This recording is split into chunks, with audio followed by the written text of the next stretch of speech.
Hi dears, അപ്പോൾ നമുക്ക് ഇന്നൊരു കുക്കിംഗ് വീഡിയോ ആയാലോ? കരിമീൻ തിളപ്പിച്ചത്, നമ്മുടെ കൊച്ചി സ്റ്റൈൽ കരിമീൻ തിളപ്പിച്ചത്. ആദ്യം ചട്ടി ചൂടാക്കാൻ വെച്ചിട്ടുണ്ട്. പിന്നെ വെളിച്ചെണ്ണ തന്നെ യൂസ് ചെയ്യണേ, അല്ലെങ്കിൽ ഒരു ടേസ്റ്റും കാണില്ല. അപ്പം ഉലുവ പൊട്ടിക്കാം. ഉലുവ പൊട്ടിച്ച് കഴിഞ്ഞതിന് ശേഷം നമുക്ക് ഉള്ളി, ഇഞ്ചി, വെളുത്തുള്ളി, പച്ചമുളക് ഇതൊക്കെ ചതച്ച് വെച്ചേക്കണത് അതൊന്ന് ഇട്ട് കൊടുക്കാം. വേപ്പില കൂടി ഉണ്ട് കേട്ടോ, അതുകൂടി ഇട്ട് കൊടുക്കാം. നന്നായിട്ട് മൂത്ത് വരുമ്പോൾ നമുക്ക് തക്കാളി അരിഞ്ഞതും കൂടി ചേർത്ത് കൊടുക്കാം. തക്കാളി യൂസ് ചെയ്ത് കുടംപുളി യൂസ് ചെയ്യണവരുണ്ട്. പക്ഷേ എൻ്റെ കയ്യിൽ ഇപ്പം തൽക്കാലത്തേക്ക് കുടംപുളി ഇല്ലാത്തത് കൊണ്ട് നമുക്ക് തക്കാളി വെച്ച് അഡ്ജസ്റ്റ് ചെയ്യാം.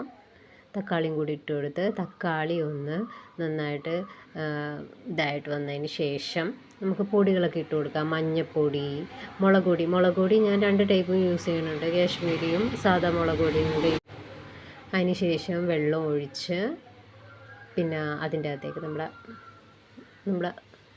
മീൻ കഷ്ണങ്ങളൊക്കെ ഇട്ട് കൊടുത്തിട്ട് നന്നായിട്ട് തിളച്ച് വരുമ്പോഴത്തേക്ക് ഇച്ചിരി വേപ്പില, ഇച്ചിരി പച്ച വെളിച്ചെണ്ണ ഇക്കുക.